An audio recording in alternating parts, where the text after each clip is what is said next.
Hello, everyone. Thank you so much for joining us today. Today is our second episode of Uncovering Her Rise, which is a series of live streams that we have at Unfeathered. My co-founder Justin Thomas will not be able to make it today. I'm sending you some healing energy, Justin. But my name is Neda, and I am the founder of Unfeathered. Just wanted to also make a disclosure that anything I say today is not a reflection of my current employer. So, our guest today is Bosky Mukherjee. I am so excited to have you. Thank you so much for joining us. Um, we met in 2023 and we'll unravel how that happened, but tell us a little bit about yourself. Thank you so much again. Well, Neda, thank you so much for inviting me today. I'm really excited and I was looking forward to this and was like, I gotta show up properly. I started my day so early today that I took my shower a couple of hours ago. So I was like, I gotta be presentable in this live stream. So a little bit about myself. I'm Bosky. Strange name for someone who has an Indian background. So it's not an Indian name; it's a Polish name, apparently, thanks to my parents. Um, Interesting. I didn't even know that about you. See, there you go. I always have little tidbits to share. But yes, there's a story behind that Polish name too. But yes, it's a Polish name. I grew up in India in a very interesting place called Shillong. It's one of the only matrilineal societies in the world, one of the very few. And so always surrounded by very strong women. And I kind of believed naively that that is what the world looks like, with strong women leading the charge, in companies and societies and all of that. Someone said I lived in the Barbie land, so maybe that's what it was. And then, of course, I came to the US to study, like very typical Indian families. Came there, come from a tech background, started right at the bottom as a tech support person in a 5% startup. Needed something to pay my bills, and I was just hungry to prove, and I didn't think anything. It was definitely more than the $7.15 I was making as a student in the university. So, of course, like a tech support role sounded awesome.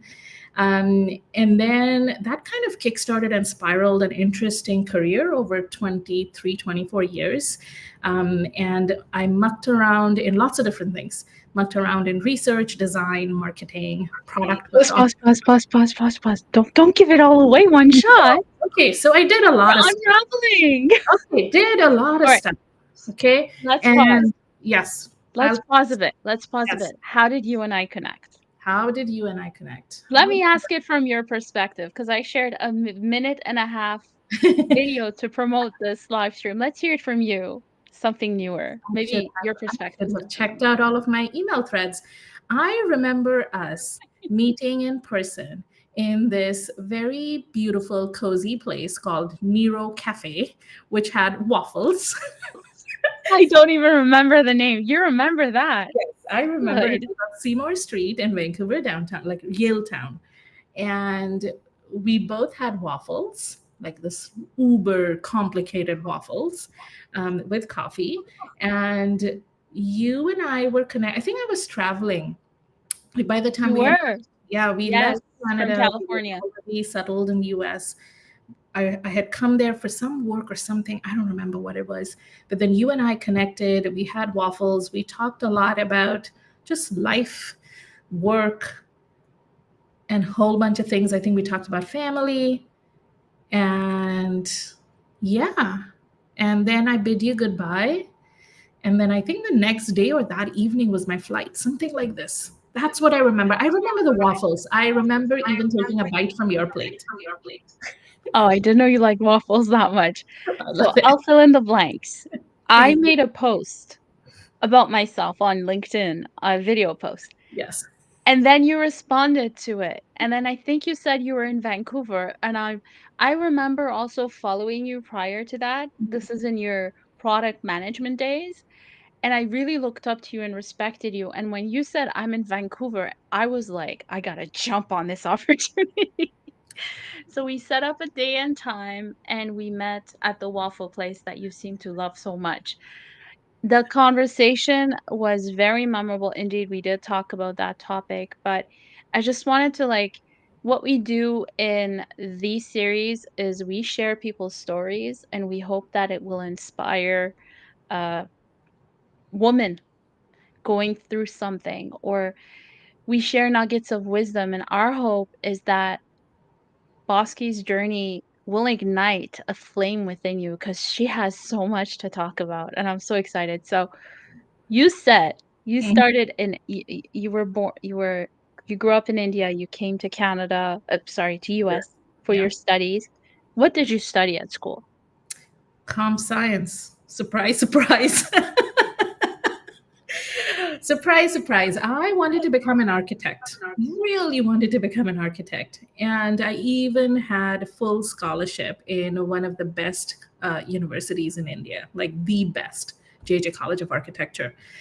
And I remember I'd come with my suitcase with my dad, and my dad convinced me. And he said, you will never make enough money if you're an architect. I don't know what he was thinking. He said, I think you should try out comp science. Like, what is the worst thing that's going to happen? We'll just go to the other city and check out this university. And so I, as a dutiful, older daughter, went along and ended up leaving my architecture dream, went into engineering, but no regrets. That's where I met my husband. So there you go. But yes, com science. Before we continue, meet my co-founder, Justin. Hey, Justin. Hopefully you're doing well. Correcting the time. Get Thank you, Justin. I'll make sure I'll be a great co-host today. I'm feeling a little playful today. I don't know why. Maybe you're bringing that side out of me, but I feel like I'm having a conversation with a very good friend right now. So this is how I am in real life too. I laugh a lot. So you met your husband at school, yes. just like many love stories that bloom from work or school. Okay, so what happened after? You finished comp sci, what's next? So, like in the Did US, you so I prove did dad my, wrong? huh? Sorry. Did you prove dad wrong? Did I prove dad wrong? See, I'm not doing anything in engineering. So he still asks me when I call home, what happened to that? And I'm like, well, He's well, not letting go. Oh no, he's my not god. letting go. No, he's not All right, letting let's go. keep going. Um, so I think it was less about proving dad wrong. I don't think there are any regrets. Like if I think about parallels, I'm still building stuff. I'm building communities. I'm building companies. That's what I've done. I was always tech inclined. I love the possibility of tech. Like as a kid, you know, I I built a library system and all of those things. So I think it's funny how stuff connects in life if you look backwards. So what happened? So I went to the US. I was studying 3 months before I was supposed to graduate. The professor who was funding my research decided to leave academia and join private, which impacted me big time because suddenly I was left with no one who could fund my education for that one semester as an international student. And it's expensive, It was, especially in the US. yes, it was really Oh expensive. boy. So after 2.5 years, the last 3 months, this is what was happening. Like my master's thesis and research and the model that I was building to recognize fingerprints in a way that human brain recognizes images. Like that was what my research was about. I was left without. And so I had a choice of restarting or trying to change. I was like, I don't have the patience and I needed to talk to someone. And I took the longest Greyhound bus because I was a broke student to Vancouver. What year was that? Just so I can so What I have a year? timeline in my head and our for our audience too. And by the way, while you're thinking of that, this is an engaging discussion. So we're on X, YouTube, and LinkedIn. Feel free to engage. Ask Me too. questions, drop comments. This is live. Believe me, we have a very interesting guest today. I wish you were here last week. You would have loved talking to Kiara. She I was phenomenal, I hope just so. like yourself. Yes, I wish to. I wish to. Um, I think from a timeline it was probably 2001, 2002, something like that. Okay, So early 2001, early 2000. 2002. Okay. So yeah, so I Cell took phones were around at least. We know that. so it was I think probably like 20 hour or so Greyhound, and I went and I talked with my 20 boyfriend. hours? Yeah, Greyhound. It was long. It was long, but I ended up there. All I Imagine. needed to do was to talk to him face to face. So he's the same guy that I met in my engineering college in India, but he was doing his master's in Vancouver in Canada in SFU, and I was there in the US. So we talked, and we decided that maybe a better opportunity would be to figure out what I can do in Vancouver, maybe try to find a job, and then maybe continue with my master's program a little bit later. Maybe they're going to figure out maybe another prof will come or things like that. So I decided to withdraw. And both he and I like got really serious about finding a job because now we were two of us who had to pay bills, right? And he had this basement looking apartment that I've never lived in India, in a basement. I didn't even know that you could live in these hobbit homes where your window just touched the little bit of the ground. Like culturally, it was so like it was interesting. So anyhow, I can imagine. so yeah, I mean, we both ended up on one Saturday starting to look, and we ended up finding this interesting post on Craigslist. So this is before LinkedIn, where we would find jobs, and in LinkedIn there was this interesting career fair in this small startup in all the way in Maple Ridge, which is like way far in Vancouver, and that they were hiring for. It is. They were hiring for a lot of different roles, and we both ended up going there in the evening. It was the longest bus ride again, and yeah, both of us ended up getting jobs in two different areas. So that's how we started. I have a question for you. Yes. The two communities that I one I help out in and another one I'm leading with Justin. We have people coming to us all the time. I'm stuck. Mm. I'm in a situation and I'm in a rut. When you found yourself in that situation with your teacher leaving, what was some of the things going through your mind to get yourself out? Because most people would panic. Mhm. Now I want to know how Bosky would handle that like a boss. Oh my God. No, I'm not a boss, although my son does think that I have a Oh, very apt name.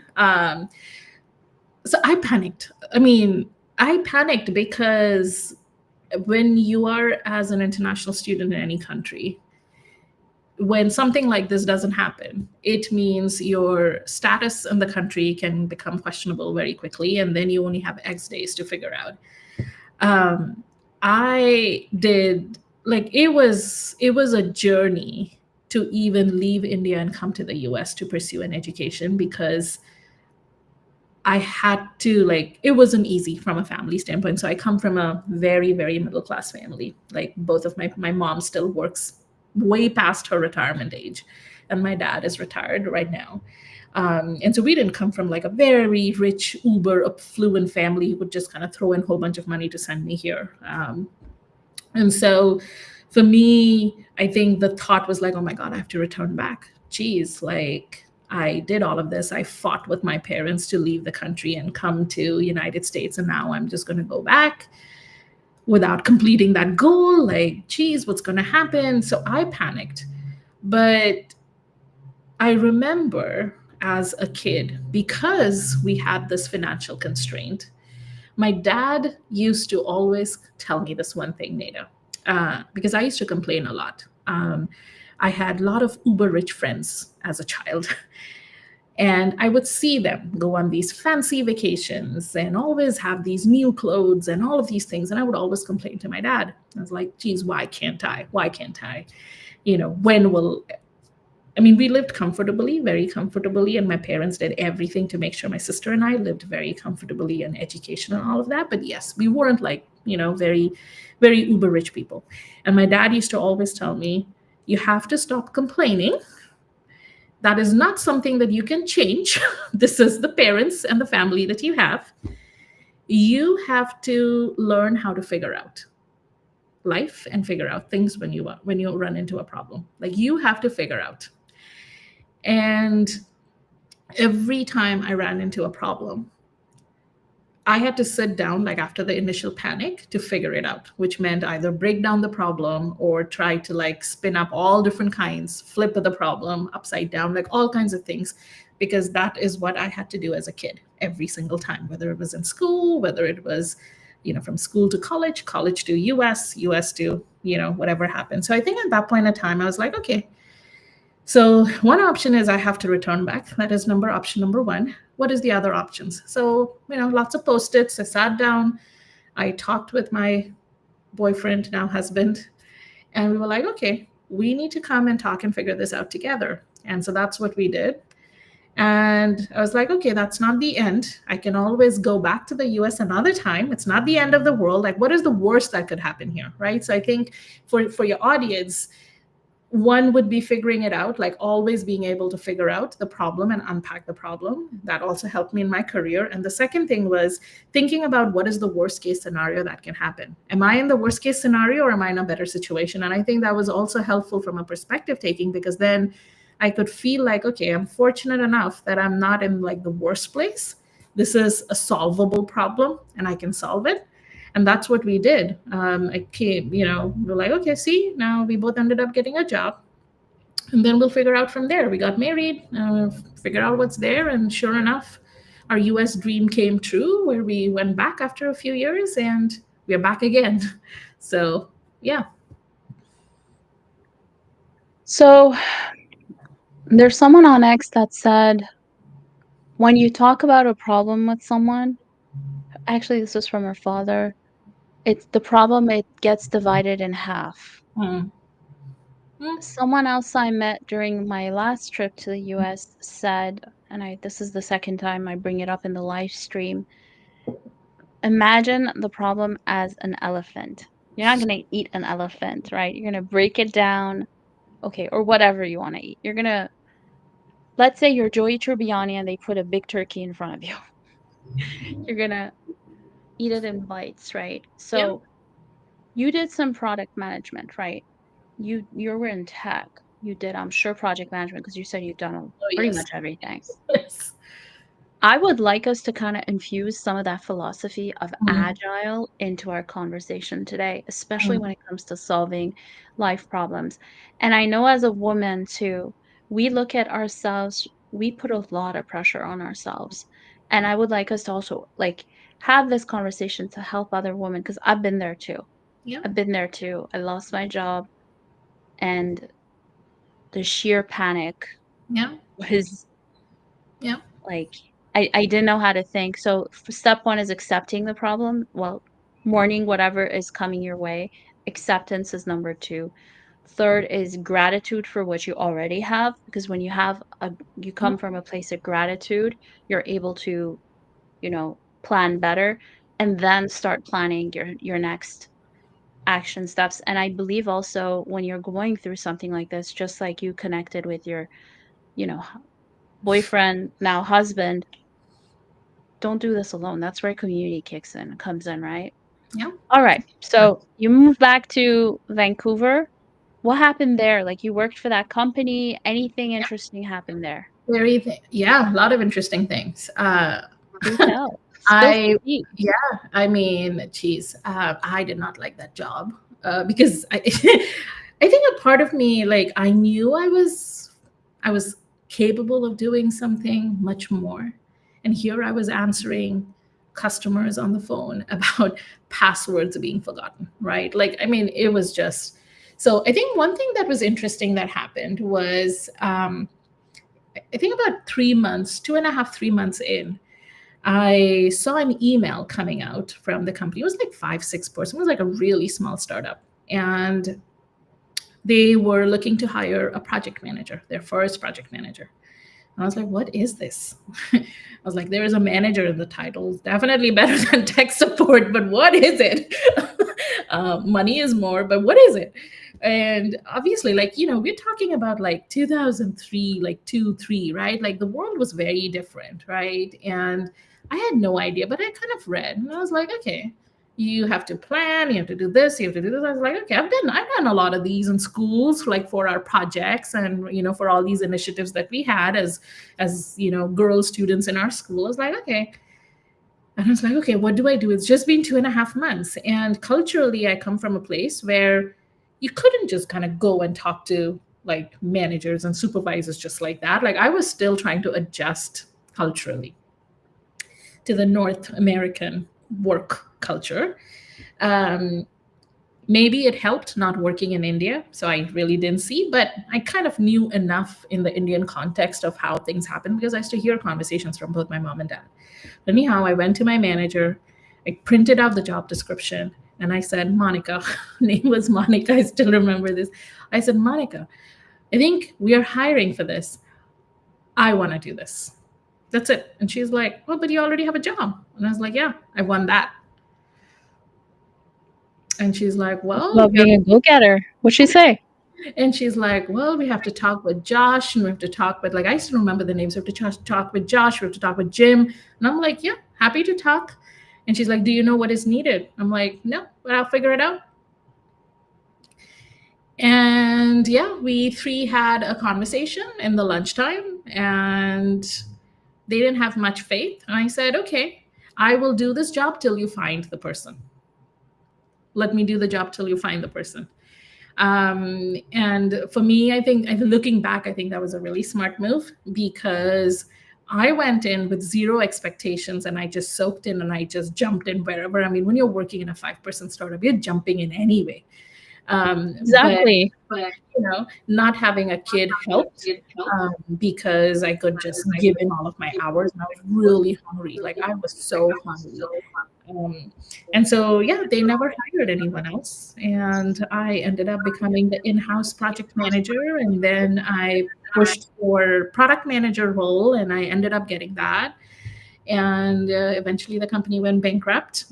So I joined another startup and the same thing happened. And then I joined HSBC, but not in the banking side. I joined HSBC's behavioral science team. Looking back, I think again was a fantastic move. Let's pause for a second. So I wanted to drop another nugget of wisdom from what you shared. You had faith in yourself when others didn't. Yes. That's something I really respect and admire about you, and that is something I need to. Because I made a post on LinkedIn last night, and I talked about and I said thank you to 2 people who believed in me before I even believed in myself, and that's the difference. Many women, we don't believe in ourselves, and we have this live stream in hopes of changing that. You need to be your biggest cheerleader 100%. first. Believe in your skills, and that's where you need to sit down with yourself and do those check-ins. We are so used to checking in on everyone and being nurturing and caring for everyone but ourselves. Mm-hmm. Mm-hmm. But when you know yourself, when you love yourself, in my opinion, correct me if I'm wrong, if you see an opportunity, you know you can do it. And I think it's your conviction and your confidence in yourself that made them be like, huh, there, I sense it too, you know? And it all depends. People pick up on energy, Bosky. Yes. People pick up, and I wasn't there with you when you told them all this, but what was their reaction like? I think they were shocked because I was also I'm still an introvert, but I was even more introverted back then. So, Really? yes. Oh, you didn't know I'm an introvert? No. I am an introvert. If Interesting. so I do a lot of in-person events, just part of my founder life. And after every event, I cannot talk with anyone for a couple days. Like my energy just gets drained. Like I I hope would I won't drain you. no, no, no, no, no. And it's not in a bad way. I think it's just I'm a book in my blanket kind of a person with my dog in my lap or my son in my lap. I think, we both love reading. Thankfully, there's this one thing that we really kind of share between each other. So I think for them, they were shocked because they had sensed me as someone who was very quiet, never asked questions, and just did. And they were very surprised that I accepted the role of the tech support person in the first place because they had seen my education qualification. They had actually given me the job of a software engineer. And I said, no, I don't want to get into engineering. So that was something interesting. And I was like, I don't want to take software engineering. I know I've done com science. That's not what I want to do. Is there anything else that you're hiring for? And they're like, yeah, we're hiring for tech support, but you're like overqualified. And I'm like, I'll do that. And I don't know. I just knew, or I believed at that point, that there are these two paths. There are either people who are building, again, I'm talking at a time when we didn't have a lot of context about how software gets built, right? Back in the day, at least for people who were not in the Bay Area. And so for me, there were like two paths career wise. Either you have to be a builder and writing code and software engineering, or you have to be on the other side where you're kind of talking with the customers. And I knew that because I was such an introvert and I was so shy that I wouldn't answer or talk to strangers, that was something that I needed to build. And I was like, fine, I'm just going to do this. Like, I will tech support. And so they were really surprised. But I think they also needed someone to come in because their financial runway, and that was something I did realize, that their financial runway was dependent on this project going live. And for us to be able to build something that we could sell to that first customer. And I saw that there was no option. They could wait for months to hire someone for this, or they had someone ready with just a little increase who could do both the jobs. And I was like, I'm ready to do You're it. very strategic, and I think that all the times that your father taught you younger to sit down and plan in case of, like, worst comes to worst, that has given you that strategic way of thinking and being able to forecast when to Yes. make your move. That when is very It's important. very All right. important. And I think one thing more, Neda, that I can add, if I want to add there, is also to do it very fast. Like, another thing, I think this was from one of the principals in the school. And so these were Irish nuns in the school. So one of this Irish nun, Sister Helen, she used to say, most decisions in life are reversible.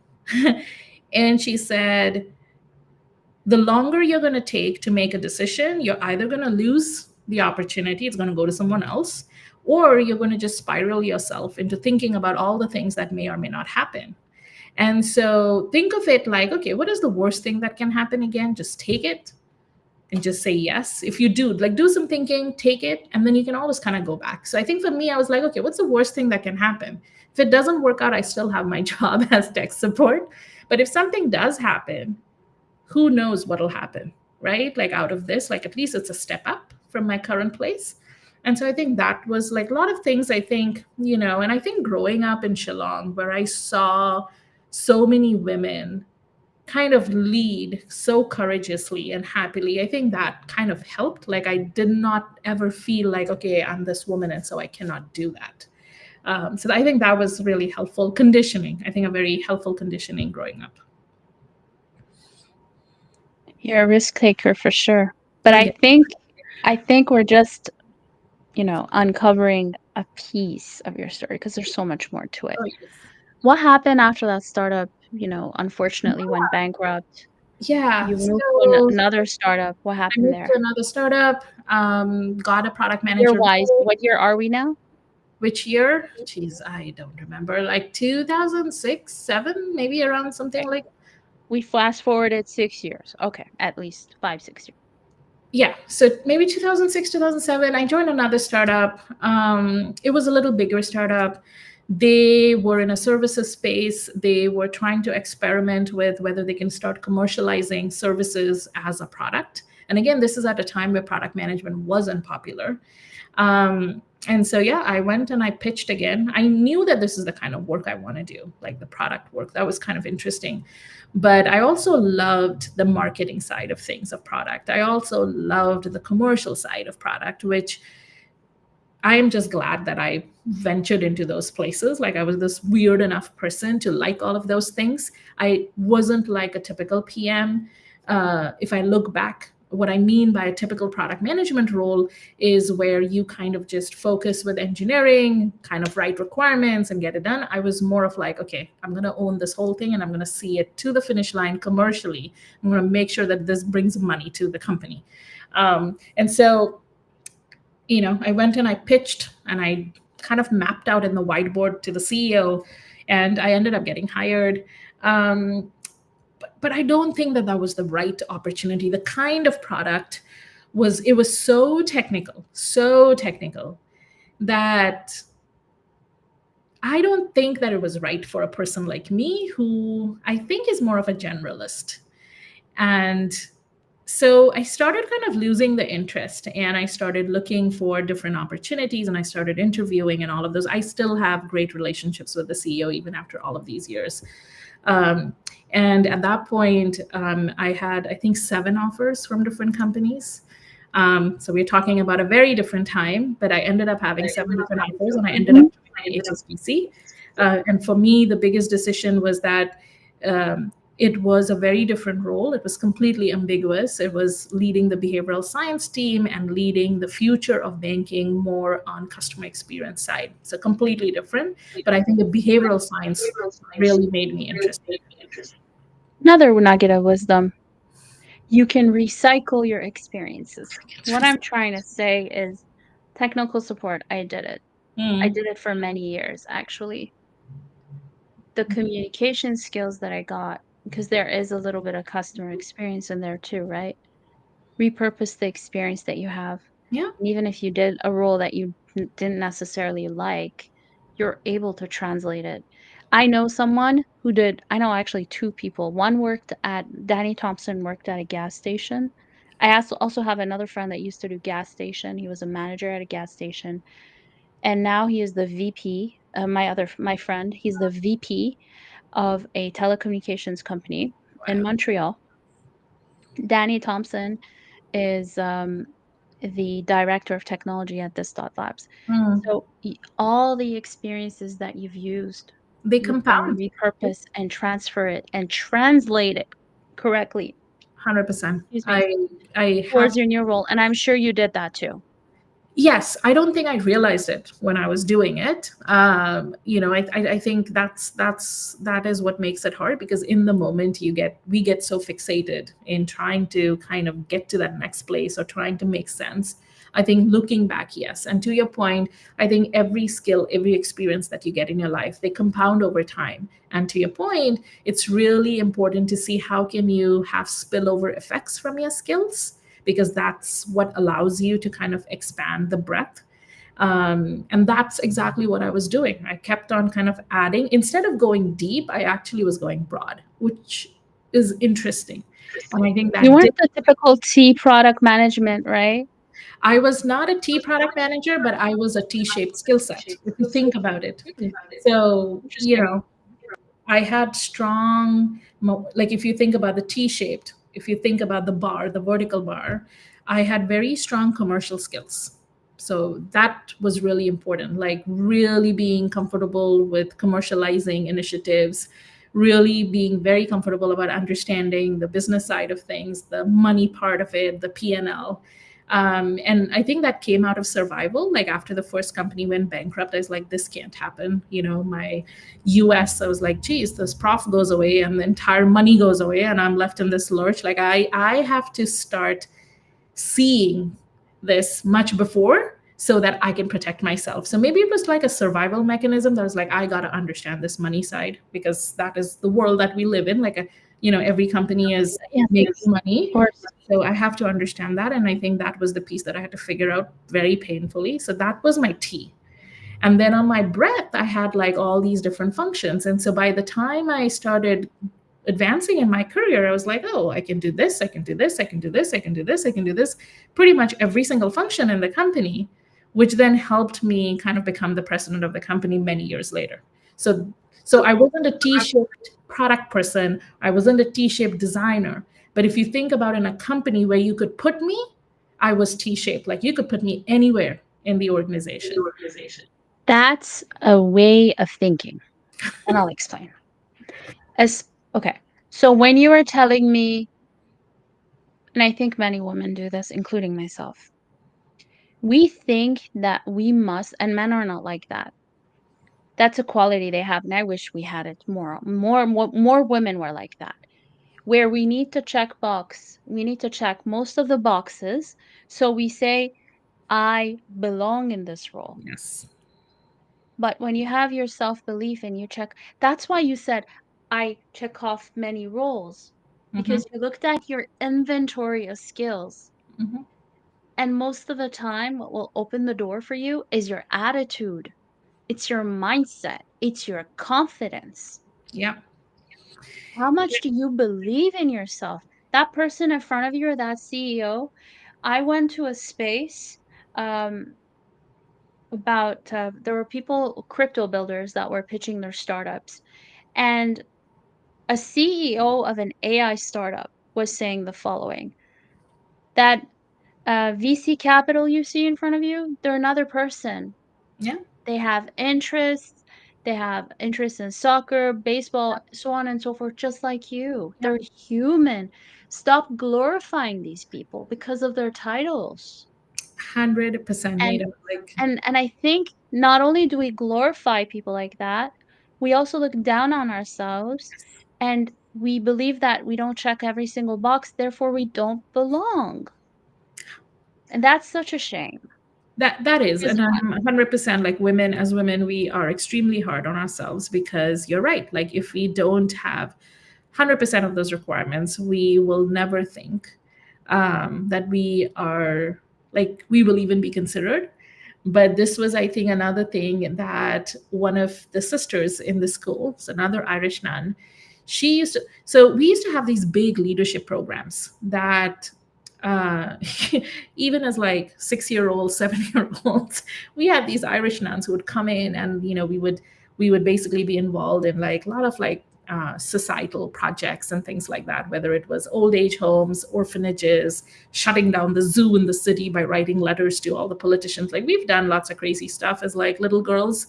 Um, and she used to always say, I forget that sister's name for some weird reason, but she used to say, no one is coming and saving you. And I used to hate it when she used to say that, because I'm like, what a rude and bad thing to say. Like, why that's should it? true. But yes, it is true. And she would never help us when we would be struggling on some projects. And so she was known as this one, like these evil sisters that you have in a lot of these movies, right? Where you have these Catholic nuns, becoming, and they're really trying to make your life hell. She wasn't like bad in that way, but she wanted us to kind of figure out, really struggle. I mean, like, eventually you will kind of figure it out. Like, you will maybe go and ask someone else. Maybe you're going to ask a friend. Like, you will figure it out. I don't need to spoon feed you. And even though I disliked her for all of my 10 years in that school, but I remember her face. Like, I still remember her face. So I think you're right. Like, I knew that there was no one who's going to come to save me. And yes, I have my boyfriend. Yes, I have my parents back home I can talk. But if I have to do something, then I have to let go of certain things, that not to become someone else, but I have to believe in myself so much. And only then I can expect someone else to believe in me. And of course, having certain people who were really toxic in my life, whether it was a best friend, since 4-year old, and now, in our late 20s and early 30s, she telling me things that were really not healthy for me personally and career wise. I think not just having cheerleaders, but also having some of these toxic friends, looking back, I think helped me, because I was like, okay, so you think I can't do that? You It just, helped you? it helped me. It helped me, because Usually it's the opposite. the opposite, right? So I Yeah. wouldn't, I wouldn't, I wouldn't spend my time with them a whole lot. But every time, like, I had a lot of my cheerleaders, but I would also have these people who would always bring me down, because it helped me balance. I was like, okay, So this is not that easy. That's a very interesting perspective, Bosky. It does come with some of That's these the things. choice that you made, though, right? Yes, I did make a choice. And I don't think I was thinking it that way. I was just like, okay, I need to kind of see the pros and cons. And so I know that these people really want me to succeed. So they're going to tell me all the things I want to hear. I think my behavioral science background and just this deep geekiness about human behavior also kind of was like, okay, so what is the worst thing that can happen? Well, these people won't tell me that, but these toxic people in my life might just tell me that, as long as I have thick skin, that I'm not going to let them overpower me. And sometimes I've had to cut ties with those people, but I was like, okay, so this is the reality. I come to know where I can struggle and where I can really, and I was like, okay. And every time I had those really horrible people in my life say, well, no, this is not going to work for you. Like, I don't think you. And I'm like, you just wait and watch. Which I think We sometimes do I need people like that in our lives, though. Last week, our special guest, Kiara, was talking about one of her university professors who told her she won't make it. mm, And if, like I think it was second year, she was in the elevator and she told the professor, I have two internships under my belt. And the go silence in the girl, elevator was like, go girl. Yes, yes. always, like keep those people who don't believe in you in your back pocket so that it pushes you forward. Be a rebel. Perspective. Perspective. You Yes. could either let them bring you down or you can Yeah. it could help you bring you up, and that's a choice. Beautiful. So you worked at HSBC, you worked in the behavioral science Area. department for Yeah. customer experience. What happened next? Oh my God. I don't know how long this is going to take to go over. We're like barely few years. So I'll be quick. Financial crisis was beginning to temper around. I think there were 2008. signs that things are going to be happening. This is like probably 2008, 2000, yeah, somewhere around that. And it Mhm. didn't happen full blown. But I was kind of getting the itch. I think I was kind of getting tired of Canada. And I was like, we need to travel like internationally. And HSBC used to have this really interesting internal mobility program. I mean, the bank had operations in like 80 different countries around the world. And if you were good at what you do, you could get an international secondment. And so I started interviewing for Greece. And all of that went well. And then, of course, the Greece economy started collapsing. It was, I don't even remember which year it was, Neda, but and I was like, okay, that's not going to happen. And then the financial crisis hit, and my entire team, like, there were signs that this team is going to get impacted by the layoffs. And I started the process very proactively because I could see the signs. I could see where some initiatives were And being you're cut. And strategic. Let's not forget. so, yes, I could kind of see. I was like, okay, time to kind of figure out what I want to do. And I ended up getting an international secondment to Bermuda with HSBC. So, of course, we didn't have kids. We had two cats then.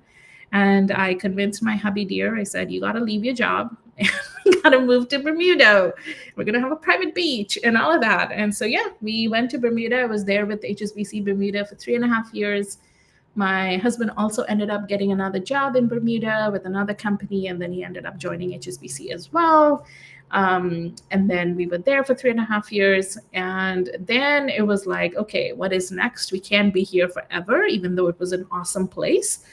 Because with immigration and everything, like, you can't change a title, you cannot get promoted. Like, it was just, and I was like, okay, so we're going to return back to Vancouver and with HSBC maybe. But I had also reached a point, Neda, where I was like, okay, it's been almost 5.5 years. I don't know if I want to be in finance. And so I want to get back to like tech, like in a technology company, like a pure technology company.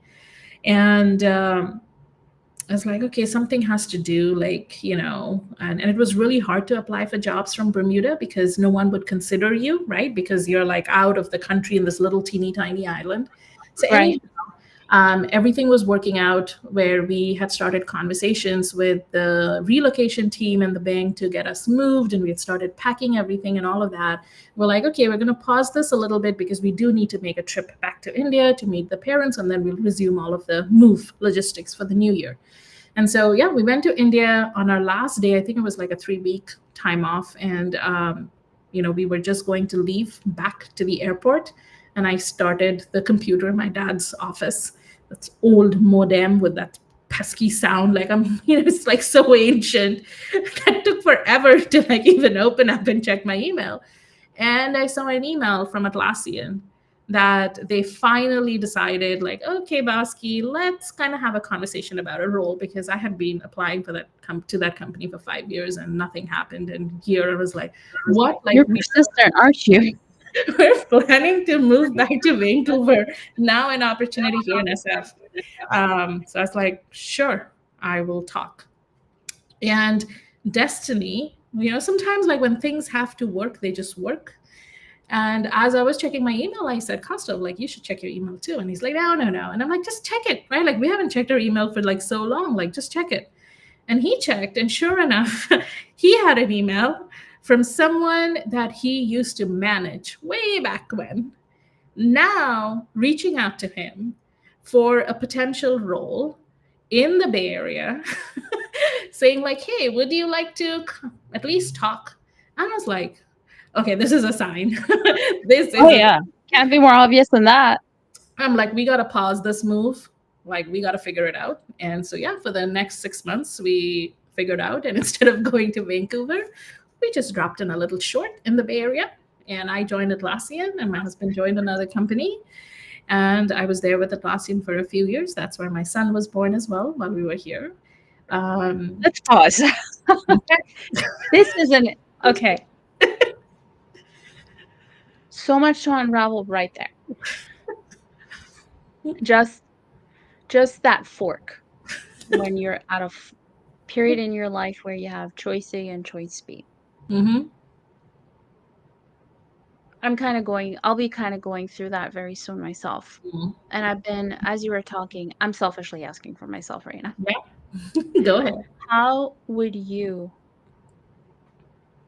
did you make the decision with your partner that, I know it was an obvious decision, but if you were in a situation where, and I'm asking very strategic Bosky right now. Strategic. If you're at I know you're a strategic leader, builder, and we're gonna get to the builder part very soon.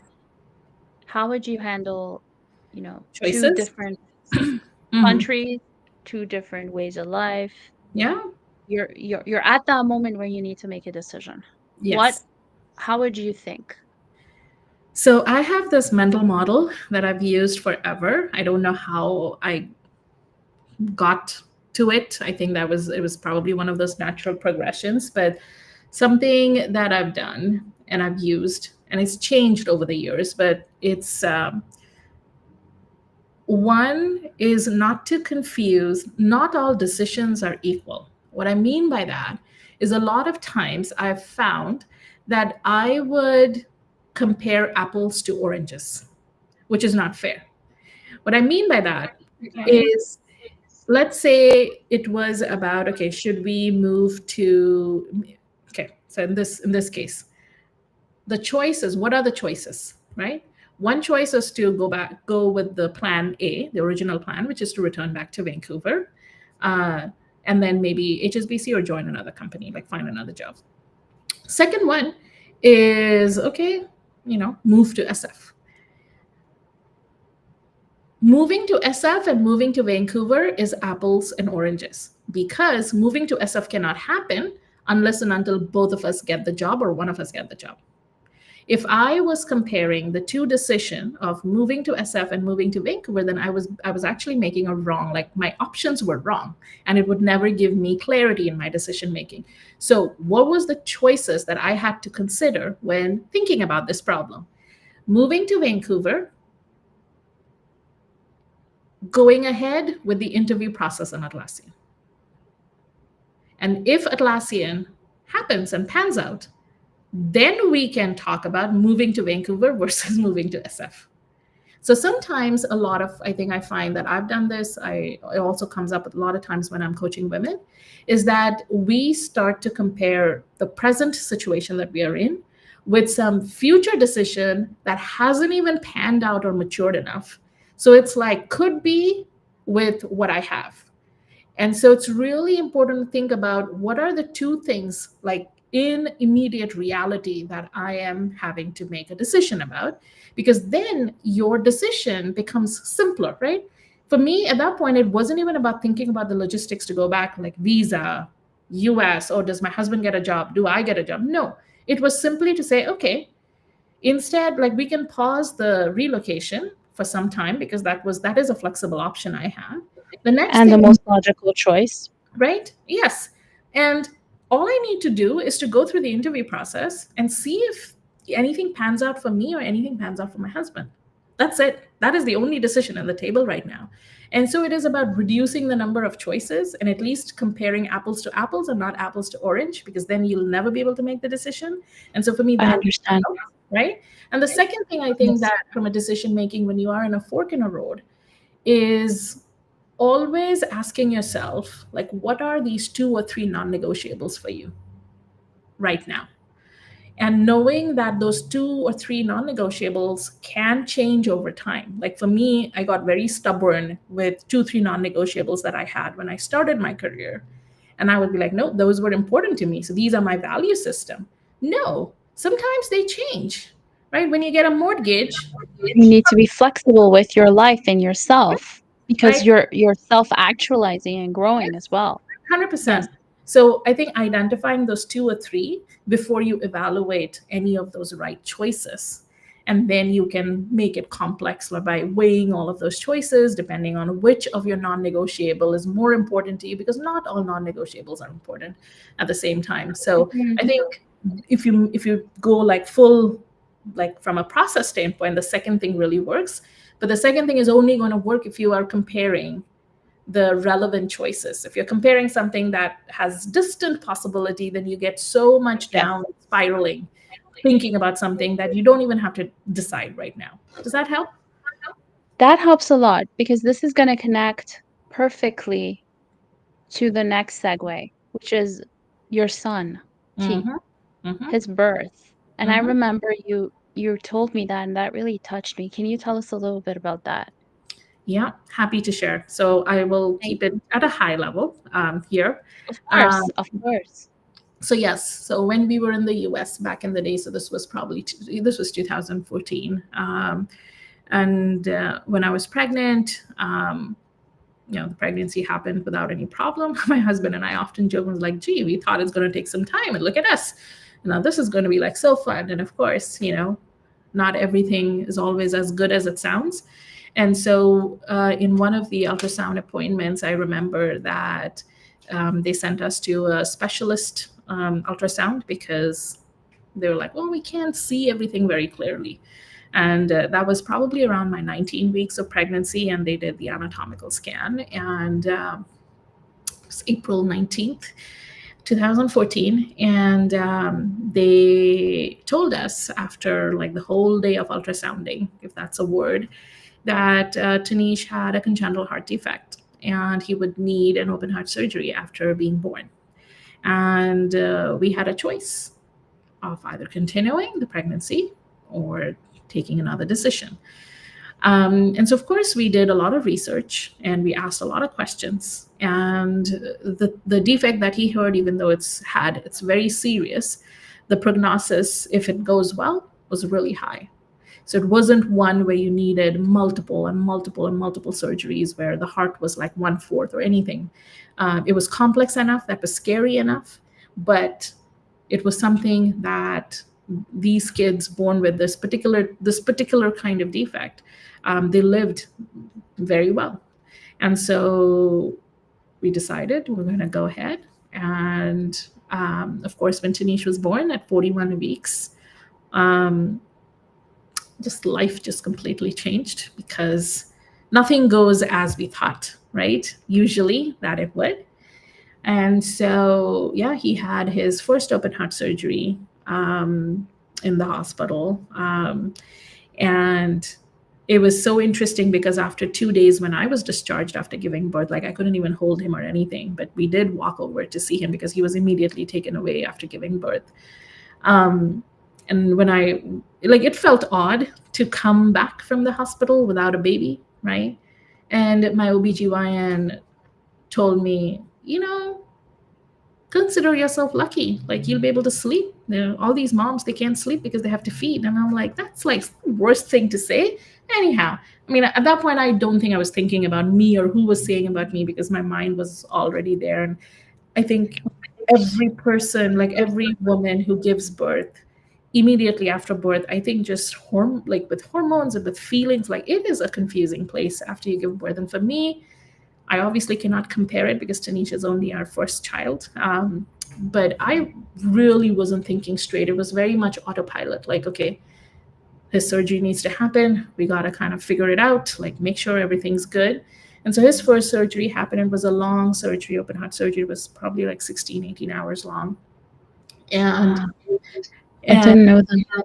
it was extremely long. And, he stayed in the hospital for the first 3 weeks and he got discharged on my birthday. And so my birthday obviously has a very interesting connotation after he was born, because we kind of came home, but we came home with lots of medicines.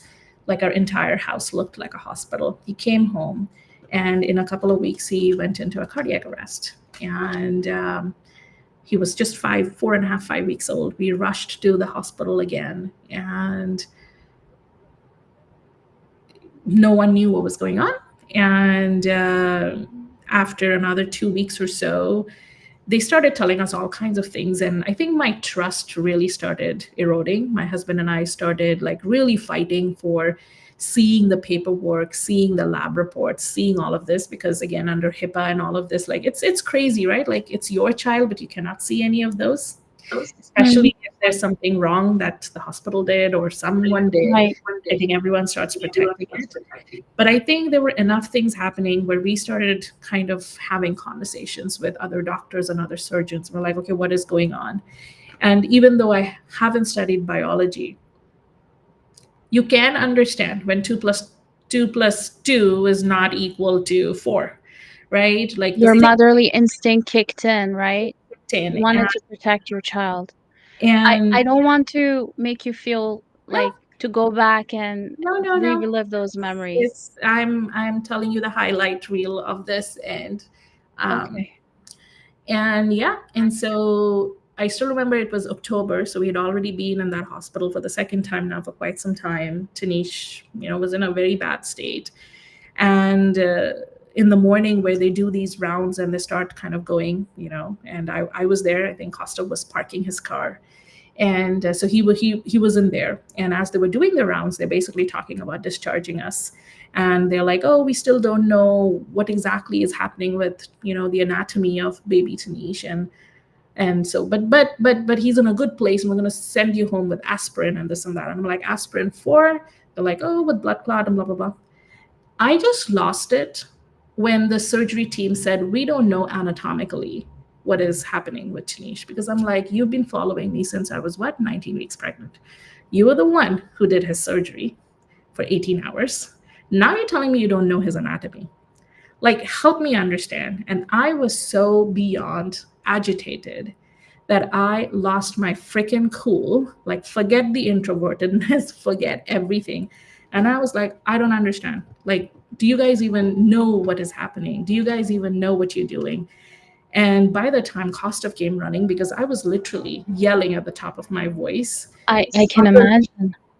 other parents are standing there for their kids, and they're all kind of.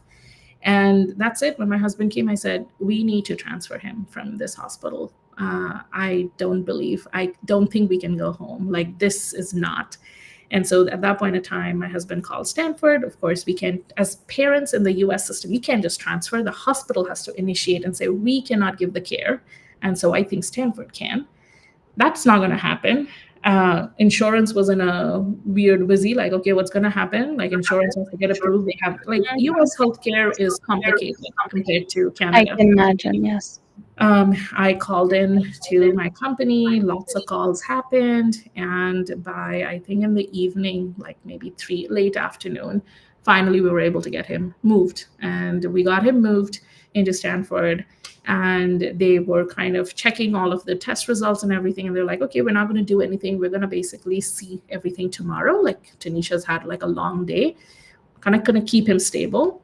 By the time, like, looking at the EKG reports and all of this, like, I don't know if it was instinct or just having seen so many of those in the first 5 months of his life, not even 5 months, 5, 6 weeks of his life, 5, 6 weeks of his life, I could pick up when some things were not right. And so later on, the care team came and said, I don't think we can wait until tomorrow. Like, your son needs an emergency surgery, like today, like midnight, um, to save him. Oh my So God. it was right. Like, we couldn't go home on aspirin.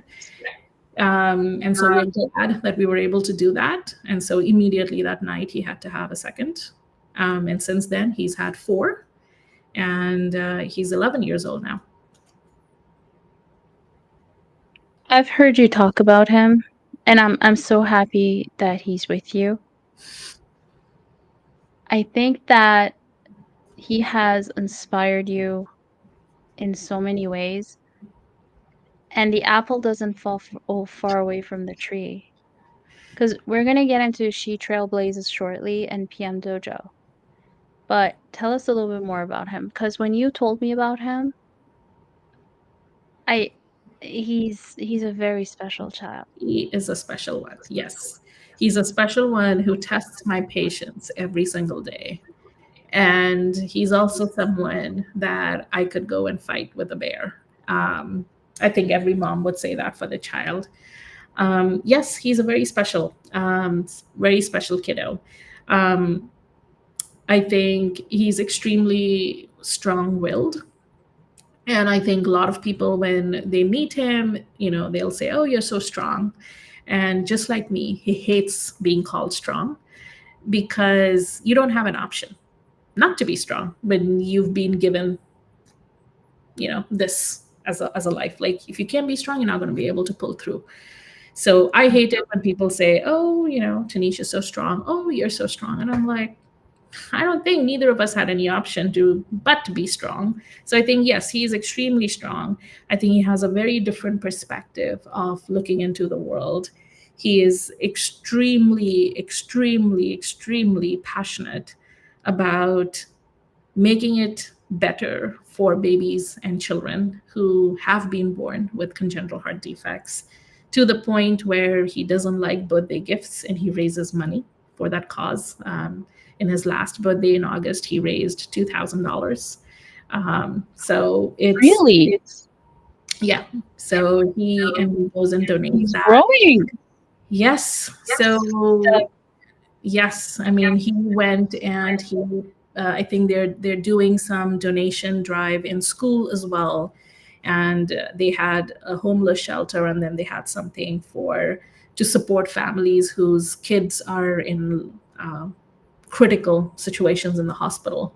And he went and really pitched hard for the school to donate to the other place. He had to convince every single child because everyone had their own idea for what they want to.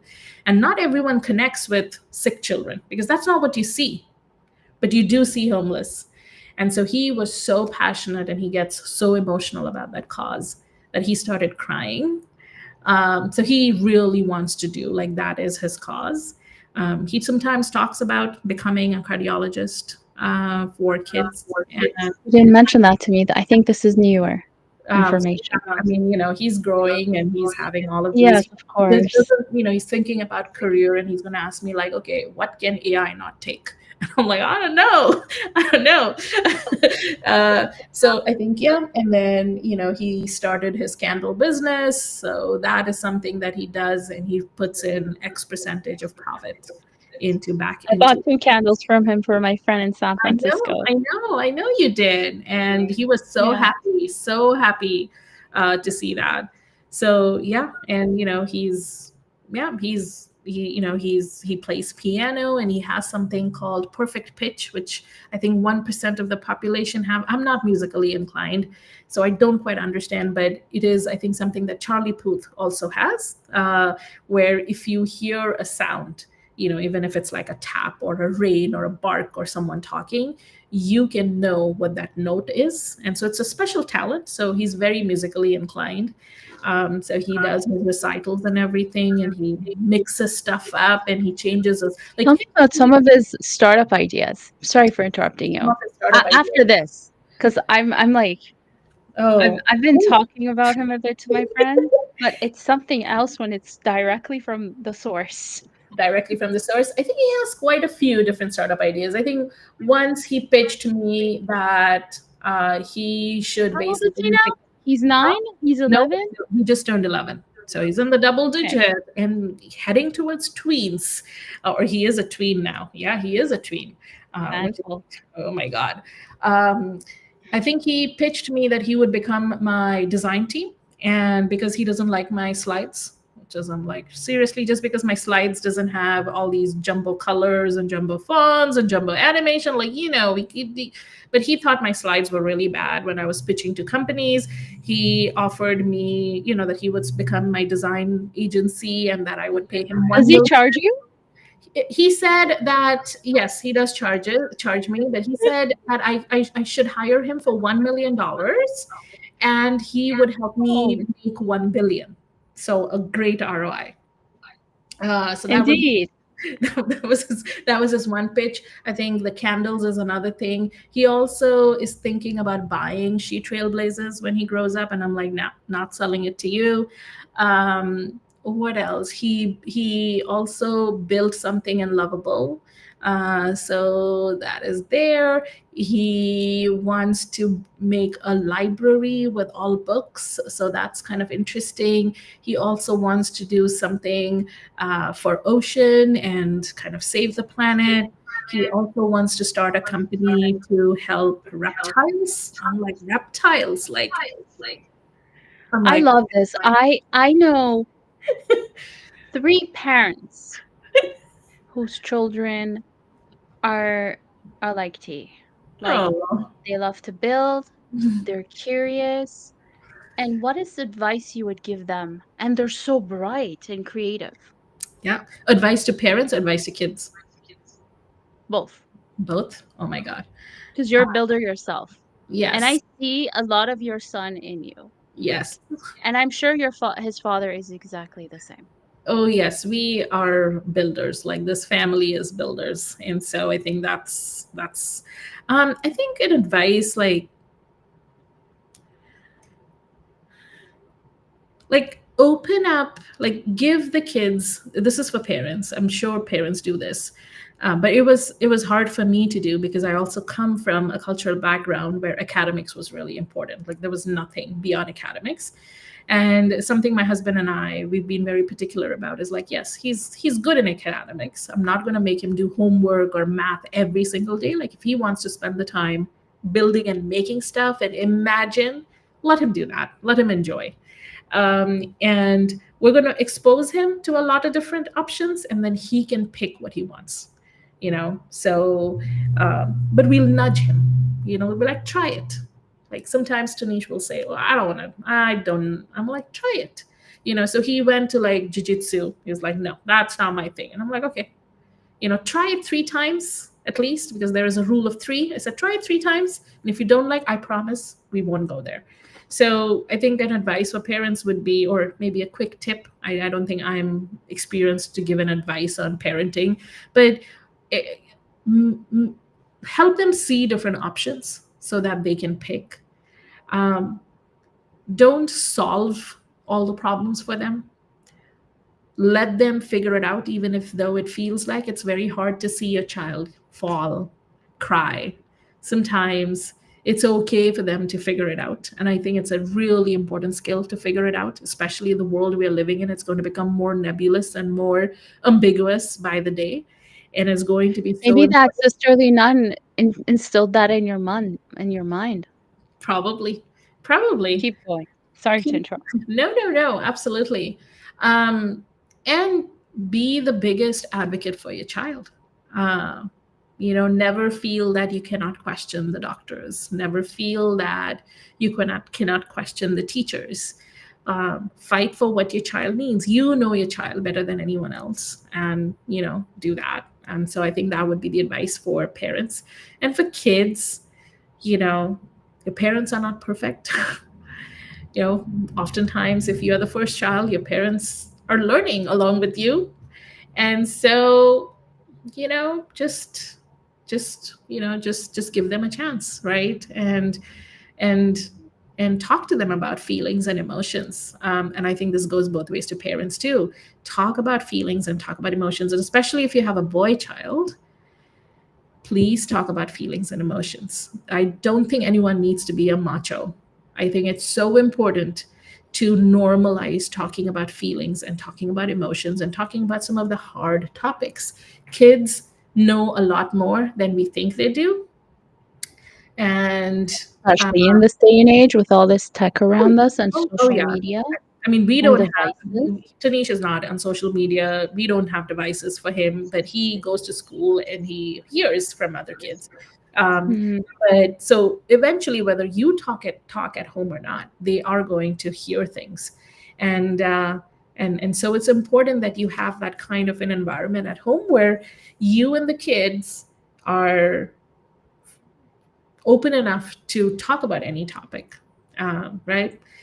Even if it's uncomfortable, even if it is something about what is happening in the world, like find ways to talk and find something common in hobbies that both of you can do, like the kids and the parents.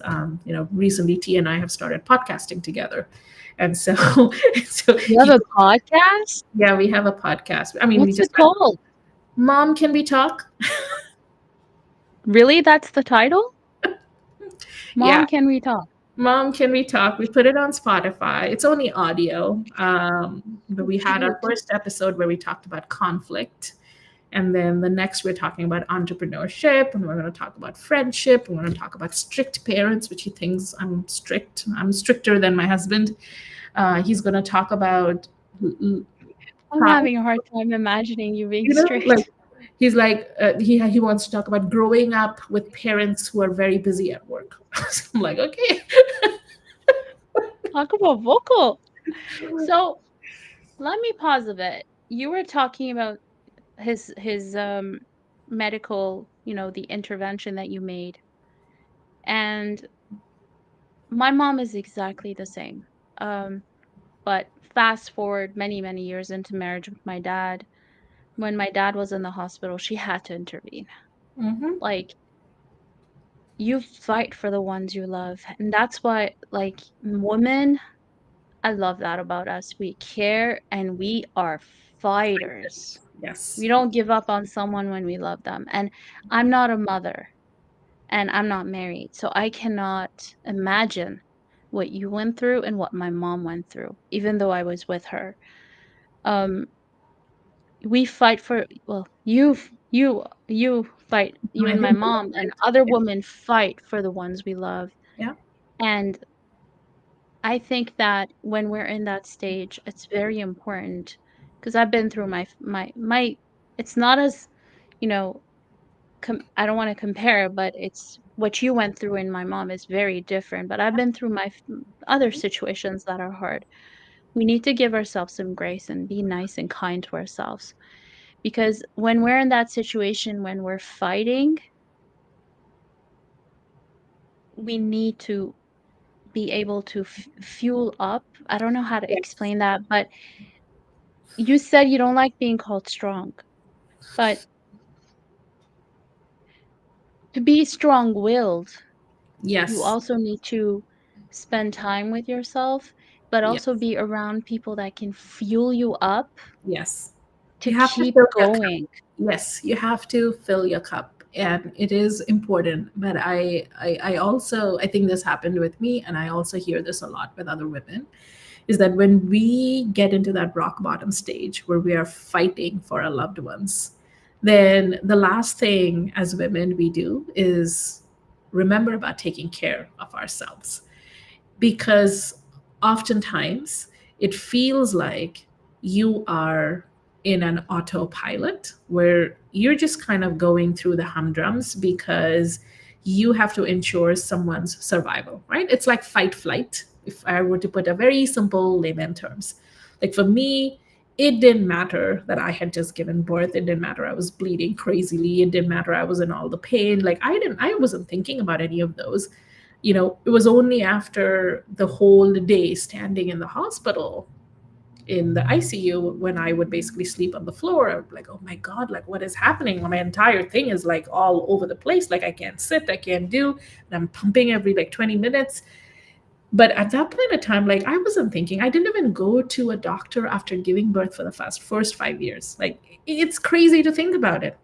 Like, you, I think why I'm trying to say this is as a woman, when if you were to find yourself, I hope no one has to go through any of this, but life is unfair, right? For so many of us. When we go through those darkest moments, like you said, Neda, it is important to make sure that we are refueling because resilience is a muscle. You can keep on using it and spending it, but unless and until you rebuild it, you will have none. And for me, over the years, like that's what ended up happening, where finally it led to my full on collapse, right? Where, I think it was 2017, 2018, 2019, where I did not realize what I was going through because I was in this motion. Like, okay, appointment, another appointment. Okay, Tanisha's doing well. Okay, we have to kind of do this. We have to figure this out. We have to figure that out. And I never stopped to think, not just physically, but even emotionally and mentally, right? And of course, we are talking about pre pandemic, where mental health was not a very common topic to talk about. It was, and obviously coming from an Indian background, that is a taboo topic. Like, if you would talk, like, hey, I have to go to a therapist, like, oh, are you losing your mind? Like, automatically, we would even confuse between a therapist, a psychologist, and a psychiatrist, right? Like, that is the world. And I think it's so important what you said, because you do have to fuel your cup. You do have to make sure that someone's taking care of you, and you have to remind yourself that you do need to take care of yourself, and so that you can take care of someone else, right? And even if you end up in the rock bottom stage, like I was, where I was just given 3 months to live, and sometimes, you can't change that destiny. I am super grateful that it changed for me. Glad Um, you're with us. Of yeah. course. But for some, it doesn't change. And so it is so important to take care of your health. Like, so important to take care of your physical health, mental health, emotional health. Like, make the time as a woman to do it. Like, this is what I keep on telling people. Like, I'm like, spend the time, spend the time. Like, even if it's 30 minutes, that deliverable and the status report at work can happen. If you have to go and get that help and you need that, do it. Unfortunately, many of us, including myself, who am I to talk, but we have to wait for the health situation to happen until we wake up. Yeah. And I learned it the hard way. And thus my weight loss journey began 6 months ago. And I have a lot more weight to lose. But, either I can go back and reminisce over what I didn't do, Yeah. or I can accept the situation, think with a solution-oriented mindset, and get to action. 100%. Sometimes it's harder than easier said than done, Yeah. depending on the health situation, especially if you're given 3 months to live. But what do you have to fight for? Who do you have to fight for? Is what's going to keep you going or stopping. 100%. Yes. Sometimes, you said it, you need to fight for yourself. Mm-hmm. Just like when you went and got those opportunities because you believed in yourself, sometimes you need to fight for yourself. You Yeah. need to fight for your inner child, Yeah. pick yourself back up. Yeah. And if you forget how great you are, I'm a big proponent of communities. Mm. Because when I want to learn something new, Yeah. my community could be my family, my community could be my circle of close friends. It could be the people that I met in the communities that I either run or help out in. I'm all about communities. All. And I will keep saying that over and over and over. Yeah. We are humans. We are here to interact, We're socialize, hardwired, right? human to human. Yeah. Human to human. And I'm saying human to human intentionally because now Yes. we have AI. Of course. Human to Yes. human. First and 100%. foremost, flesh, like real human flesh, right? So that's the other thing I wanted to cover was really that circle, which is your son, which I believe connects perfectly to the current Bosky that we have before our eyes. You told me that you did product management, project management, marketing, tech support, design. I think you Sales, said marketing, you name it. sales. Okay, so you've done that all. You worked in enterprise, you worked in, corporate, you worked in startups, you worked in medium size, I'm sure. What happened that PM Dojo was born? And what is PM Dojo? And Yes. Yes. Yes. Okay. that's around the time when I started like my Following you. eyeballs were focused on you was PM Dojo. Yeah. So PM Dojo is very different now. So this happened in 2019. So I was told in late 2018, early 2019 that at that point in time, I was at the top of my career on paper. Lots of money, salary was huge. I was the president of the company. So on paper, life was good. Um, but at that point, I was also told that I had 3 months to live. So it was 2018 ish. And that if I wanted to live through my son's fourth birthday or fifth birthday, that I needed to make some big changes.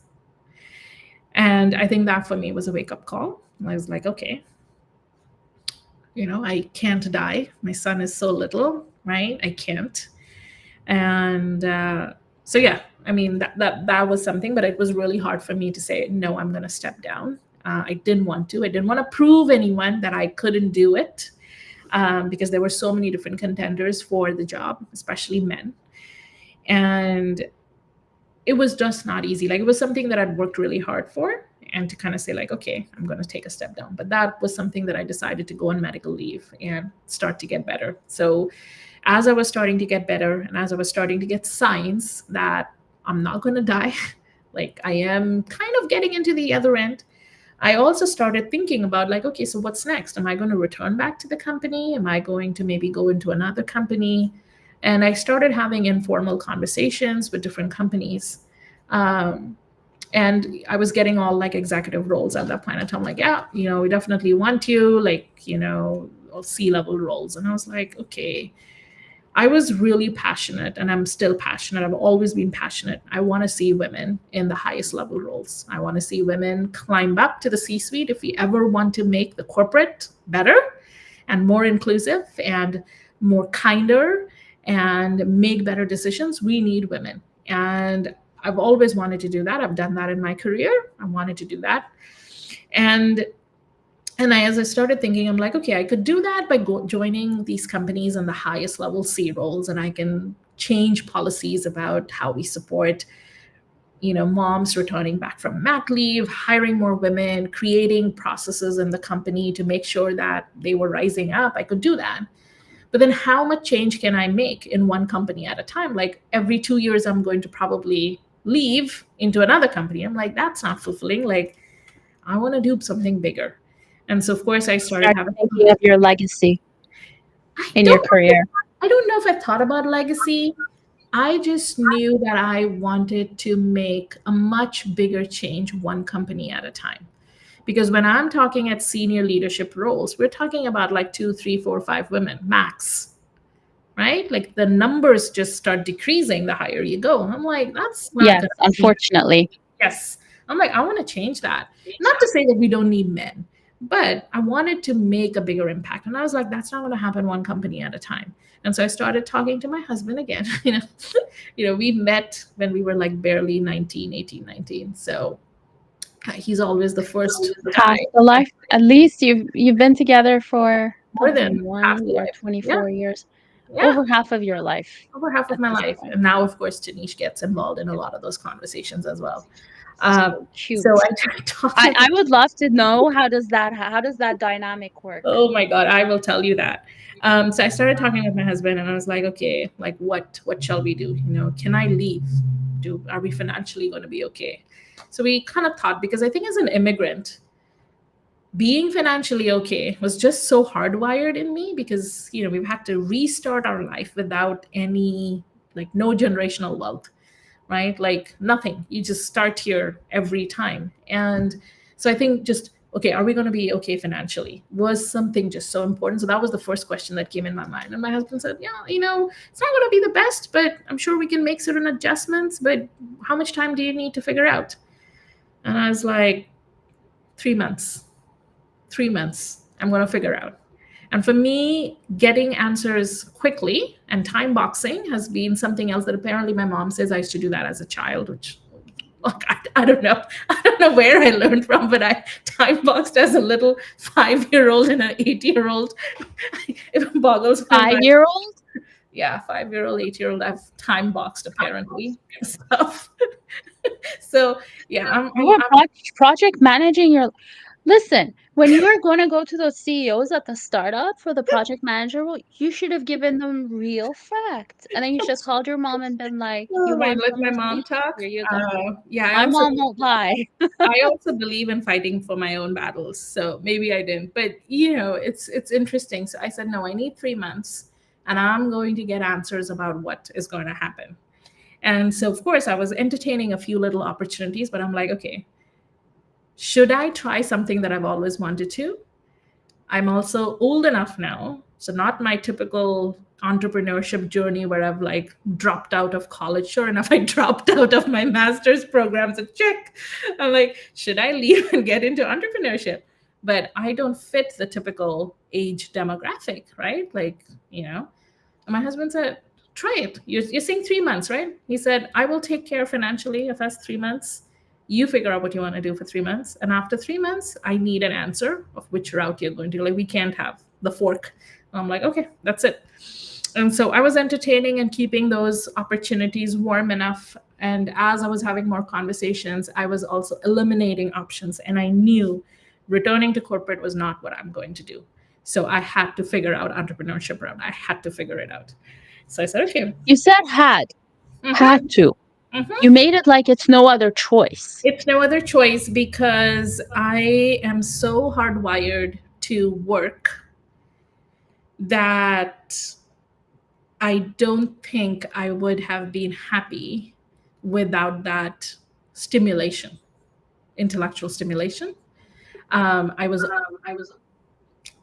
just knew that I had to do something. Psychology 101. Correct me if I'm wrong, and I'm sorry for interrupting you, but I had to say this. This goes back to what you were saying earlier. When you have too many choices, the apples and oranges thing, Yes. you have to translate Yes. that orange into an apple Yes. so it computes better in your head, Yes. and so you can think more clearly, and you Yes. could that. I must, when you turn that, like when you do Then I taking can't the spiral, right? Like, I have to make a decision, right? yeah. That's it. So when you look at your backlog features and product, and you have like the one that's really down in the priority, when you really move that thing up, Yeah. that becomes the number one feature, and that's it. Yeah. Everything else is gone.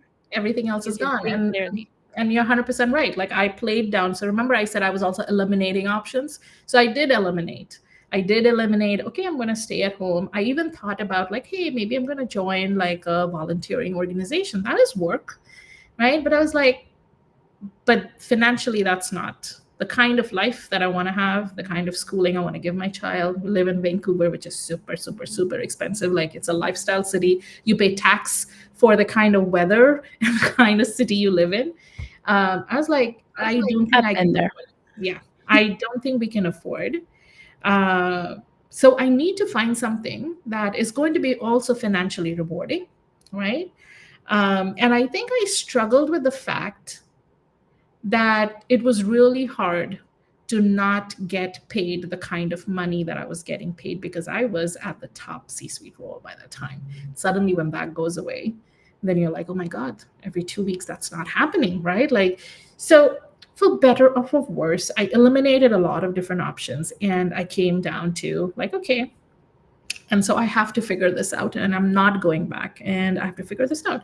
And so of course I had 3 months by that time. Already like 2 or 3 weeks went away and I'm like, okay, what shall I do? And so there was this one very interesting, there were two interesting problems that I was very passionate about. One was that there were a lot of mid-career professionals who really struggled to make a pivot into either design, product, engineering roles if they were doing something else in their career.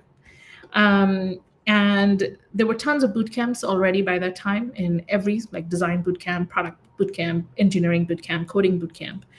But those people still struggled to get hired by companies because they've never had a title and they've never worked in that role in the real world scenario. And I was like, that's a meaty problem because now I can get to solve the problem in the whole ecosystem. I not only help the people who are looking to get hired, but now I can help companies who want these top talent. And so a lot of research, but that was a piece that I piloted and built the business model, figured out the P&L and L and financially what that would look like. And that was the initial version of PM Dojo that came into being, where we would bring in folks who wanted to, mid-career folks who wanted to kind of get that real world experience. And they learned while they built a product in 10 weeks. And they had tons of career resources, and we had a 98% success rate. So life was really good. And I started that from my living room dining table, and I continued that until about 2023.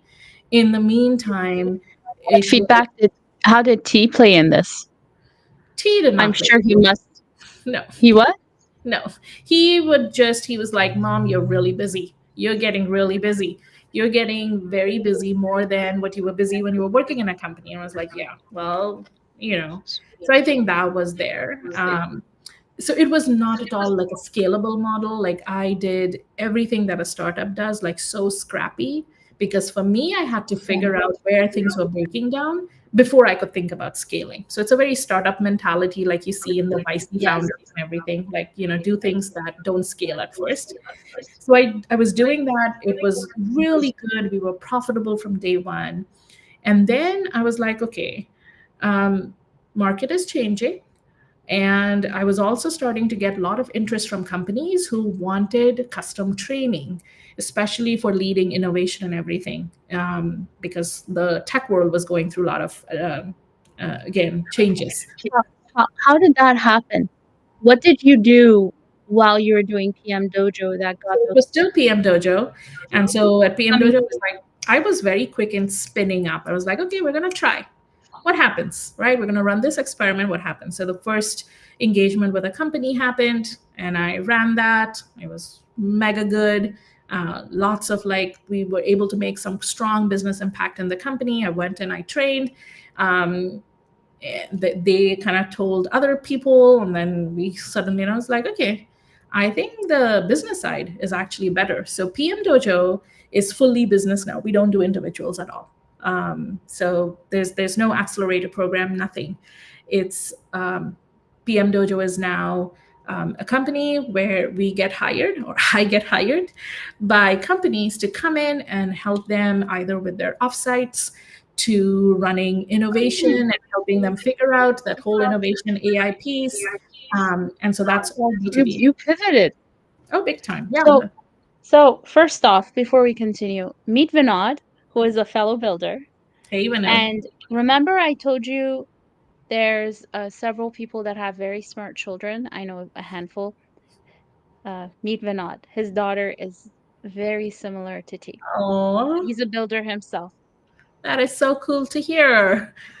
Yeah, he's phenomenal. He's a good friend. Thank you very much for joining us, Vinod. He's like, oh no, no, no, no. Sorry.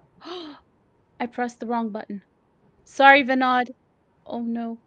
Okay, I'll fix that later. I pressed the wrong button. You know, Sean Charles always says press those buttons, don't press, but be careful when you press them. Be careful when you press them. Apologies, Vinod. I will reach out to him and apologize. I pressed the wrong button. Anyways, you know what? We all know what You happened. figure it out. It's not a big. It's just like he's saying hello twice. That's it. Not a big problem. Anyways, let's keep going. So Yeah. you made a pivot Oh, I made lots and of pivots, Neda. and Like, and you were agile and I did say like we're going to talk about that, yeah, especially as a builder. yeah, And I think in life you need to adopt a builder mentality. yeah, You have to, yeah, especially now, yeah. especially now. Especially now. I mean, it was hard to let go because a lot of the things. So, we had so many different things in PM Dojo that we did. I did not like the name. That was my husband who got the domain. So, but I did not like the name. But I mean, we had to pivot. But personally for me, I really struggled to sunset a lot of the things in the program in those early years because they become your baby. And so it was always about like, okay, I'm not going to take this personally. I'm going to look at the data. I'm going to look at what the market is telling me, and I'm going to make an objective decision. And even if it's, so I was like, okay, if we have to kill this, I'm not going to kill it today, but I'm going to just take it out of the website. It's hard to say goodbye to a feature, right? Yes, it's very hard. And so I Yeah, wouldn't, I I know how you wouldn't feel. kill it, but I would just remove it from the website, and I would be like, okay, I don't see it. Like I'm gonna just slow it down, like that disconnect. So that was, I think, my personal coping mechanism to do it.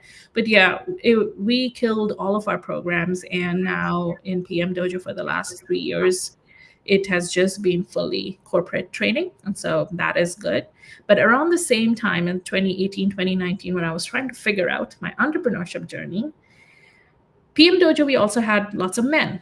It was mainly for minorities and women.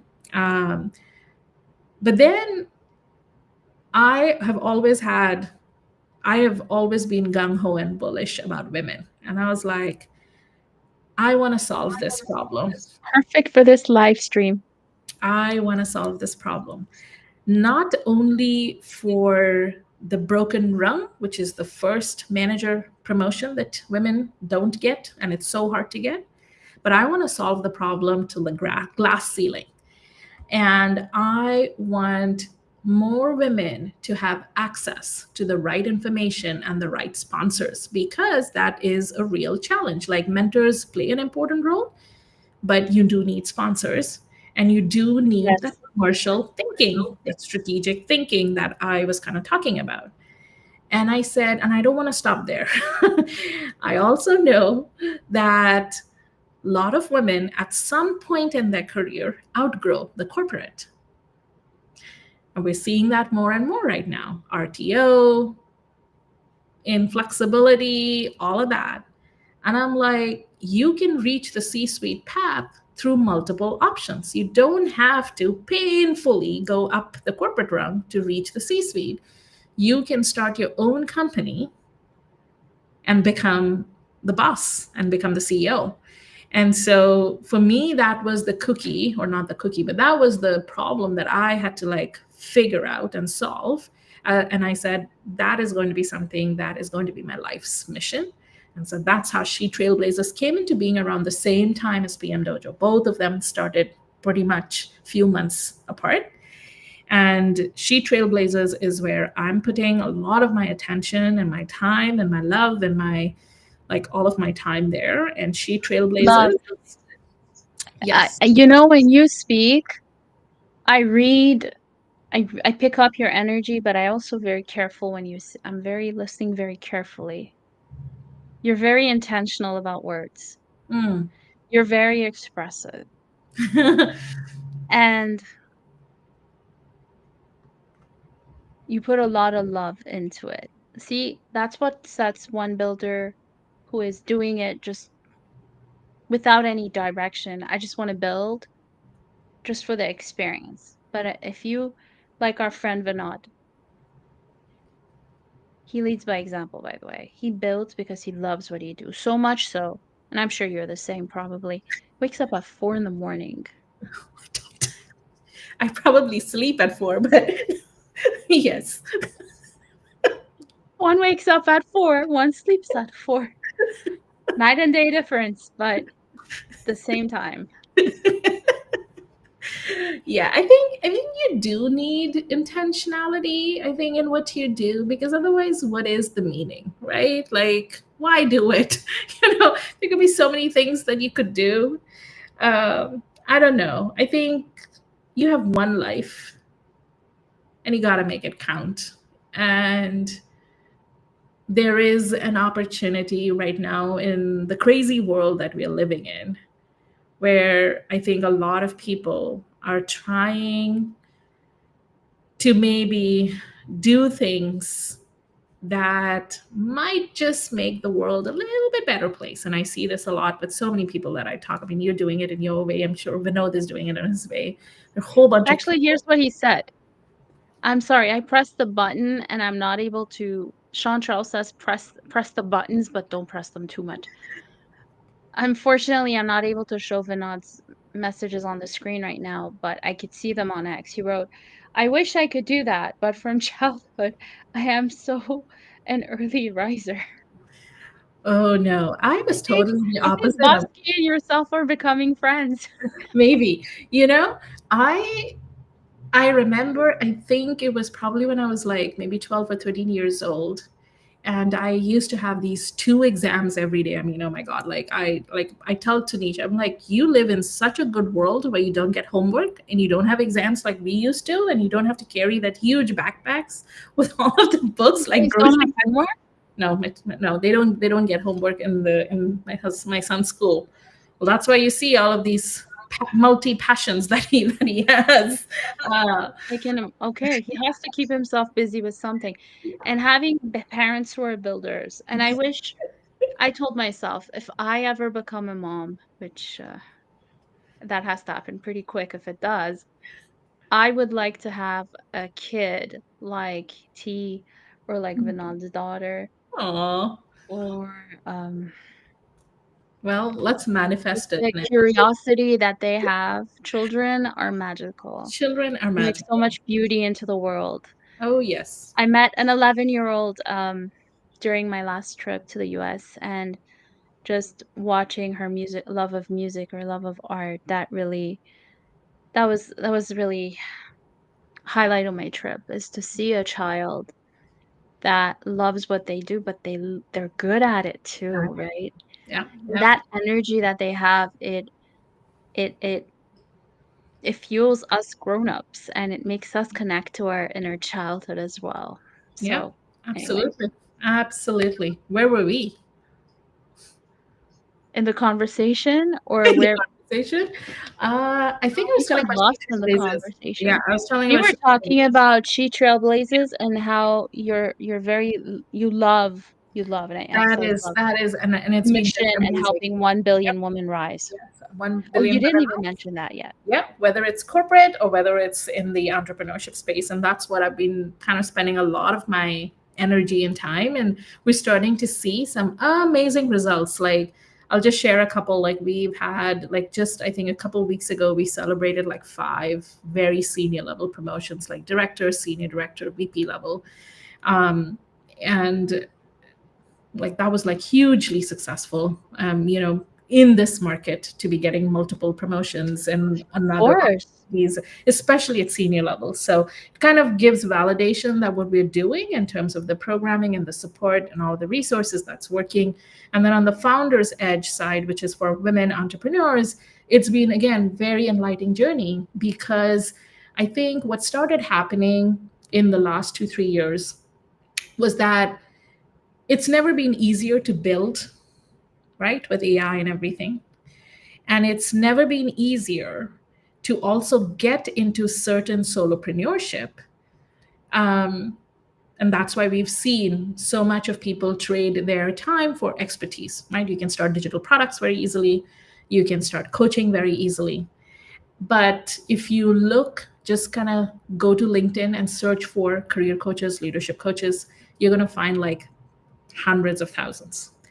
So it's a very crowded space. And most people, when they reach the stage, where they're like, geez, I don't think I can tackle corporate anymore. I want to start my own. Inevitably, everyone thinks about becoming a coach because also that's the world we live in. But that is not the only option, which is what I'm seeing in the results in our Founders Edge program, which is for women entrepreneurs. Every single woman, they come with like, okay, I want to either build an app for this, or I'm going to become a coach and I want to start this coaching business. But we've had success stories where, and I love these success stories. One woman, she wanted to become a coach for program managers. And as she and I started working, we're like, well, she was not getting. And for me, I want to get results quickly. I want to get early signals quickly. Otherwise, you can be spiraling forever. And so in my conversations, we found that she had a very interesting hobby and she used to love painting. And she had lots of stuff in her home. And so, but she never thought about monetizing a hobby or a skill. And she was just gung-ho that I'm going to start coaching. But the coaching program That's managers stubbornness. well, it could be stubbornness. Many women, including myself. It could be stubbornness. It could be this deep conviction that, okay, I've done this so successfully in my career where I have been a successful program manager. Now let me. But in order to be an entrepreneur who's also earning money and has a positive cash flow and is profitable, you need to have paying customers, right? Yes, of So you course. can either play a volume game where you kind of completely reduce your price and you have to then get thousands and thousands and thousands of people, or, so it is, there are different business models for all of this. And so anyhow, as I started kind of talking to her, we ended up setting up her garage, and she got some amazing early signals for her art pieces. And a couple months ago, she actually bought a gallery, and now she has 5x her corporate salary, and she was pretty senior in one of the big techs. Oh, So interesting entrepreneurship route. There was another woman who actually built an app for organizing play dates, and she has a subscription model for moms, because that's something that we all struggle with as moms: play dates and shared play dates and things like that. Another woman, and these are all bootstrapped businesses. Not every business has to be raising VC funds. So SheTrailblazes also has an ecosystem for angel investors and all of that, especially women, if a certain business is ready for investing. And we have interesting models for angel investing there. And then there was another woman who actually, again, she wanted to become, I think she wanted to kind of build an app, but she kind of didn't have idea. And then she ended up building it and testing it out. But then it wasn't a problem where people were ready to pay. They were interested in solving, but they were not interested to pay. Well, that's not how you run a profitable company. And so we had to pivot multiple times. And she cooks really well. And she became a chef. And she's her own chef. She doesn't work in a restaurant. She also does catering and a lot of my events. And she charges really nice. Like, I wanted to undersell. So really like interesting stories here. I would love, and okay, I'm sure Justin would agree too, if we all agree to have you back. The reason I'm saying this, we have a space on X on Saturdays. It's a social audio room called Builder Files. Mm, But I think, and I'll talk to Justin, my co-founder, my very phenomenal co-founder, to have you, if you're open to it, of course. This topic of entrepreneurship, I'm very curious about it. I look for patterns. mm, But a product manager, and you said you did research. mhm. Hmm. And that role that you did at HSBC, the behavioral what? Science, yes. Okay. That is your gift. Yes, looking back, it is a gift. At that point, I was like, Because geez. because you're able to read between the lines. You are a perfect case study for that book called The Mom Test. A great product manager is able, and I would say this extends to entrepreneurs too, you're able to take all of this qualitative and quantitative data, sift through it, and see Mm. potential. And it's through your questioning that you're able to uncover someone's job to be done. And that requires a lot of behavioral science to Oh, get yeah. someone, imagine I'm your client, who's so fixated on X to open up my mind and my heart and my perspectives to try Yeah. something else that Yeah. I'm good at. Yeah. And then rewiring their mindset to accept that that could be a new source of revenue, right? That's where a coach comes in. Mhm. We talked about last week on Sunday, Justin said he paid $2,000 for a coach. And I believe he said in under 10 minutes that coach asked him questions and Yeah. found the solution. A good coach will figure you out I like how because you say you're that. Yeah. paying for their experience, right? Experience, And perspective. Yes. wisdom. Yeah. Yeah, we Yeah. definitely need to talk more. Absolutely. Absolutely. I'm happy And, to. I'm and happy to he build. is so lucky. He has you're his mom. I hope so. I hope so. I mean, we butt heads a If lot. he listens to this live stream, I said it first. Oh, he and I fight a lot. And I think our fights have been increasing as he's growing because, yeah. Because I think, yeah, I miss the 3 5 year old T. I really miss that, where he was very determined. Like he was very, if he wanted something, he could communicate why he wanted something, even at that age, even in broken words and everything. But I think now his arguments are getting really good. His what? His arguments, his hypotheses, his Well, arguments. I see a future lawyer as well Well, no, he doesn't want to go into law. He's like, well, I don't know what the future of lawyers is in the age of AI. with That's what he's AI. saying. But he's also like very much an introvert, and so I don't know if legal is something that he's going to be interested, because he's not going to be able to build stuff. And I think for him, it's the same thing. I think it's just like me. Like we share these shared things: my love of books, love of like building things with hands. Um, Podcasting. hmm? Podcasting. Vinod, they have a podcast together, believe it or not. What is it called for anyone in our audience that wants to catch the next episode and it's on Spotify? You said, what's it called again? Which this my Tanisha and I, the podcast, it's called Mom Can We Talk, because that's how all of our conversations start, whether it's oh boy, where am I getting into, or like, oh, Mom, can we talk? So that's how it starts, and so that's what we named the podcast. So cute. Your son, for his candle making business, you Mm-hmm. told me even before we started the live stream Mm-hmm. that he has a yearly subscription model. Yes. Yes, he does. Yes, he does, because he understands. So he actually listens and watches a lot of the modules in my Founders Edge program for entrepreneurs, and starts figuring that piece out for his business. So that's been something that he's been So doing, hands-on. very hands on. And so if I can explain these complicated concepts to an 11-year-old, then I know that I can explain it to adults as well. So it's a good Oh, I validation. wanted to say something as well. I was um I was giving, remember I told you I was in a space a few nights ago for people who are crypto founders and Yeah. startup founders and they were pitching. And I'm like, okay, I'm not an entrepreneur.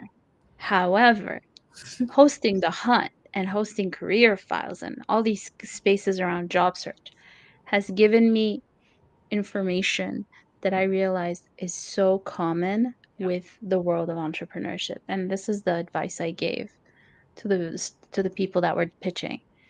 You can explain it to a 5-year. Yeah. You're doing something right. Yeah. I totally agree. So Yeah, no, his candle business is going bonkers, and I mean bonkers in a Bonkers in good what way? in a Okay. really good way. Like we've had to refuse orders because, and most of his orders come on LinkedIn. I'm active on LinkedIn. I'm not very. I'm still trying to figure out X. What's Um, your role in that business? I think a project manager and I virtual take assistant orders. is your role. I take orders. That's my thing. And he told me that I could be a My chief. order happened through Stripe and LinkedIn. You were coordinating it for Yeah. me. And he says, you can be the chief marketing officer, the CMO. So that's what. And I do it for hugs. That is because he's at an age where hugs are becoming less, right? Where closed doors and Interesting mom currency. yeah. So for me, Mom becomes uncool. yeah, mom is becoming a little uncool. And so yeah, I mean, it's just crazy. So I take orders and I talk to him. So the other day we received an order, like I think like 50, 60 candles. They wanted it by Thursday. And I'm like, you do realize I don't make these candles. It's an 11-year-old who has school during the weekdays. So he cannot make these. And T was very upset because he's like, well, we just missed. Do you know what the size of the deal is? And I'm like, yeah, but when would you make it? And when would I clean it? And then when would you wake up to go to school? Like, do you realize that? Right.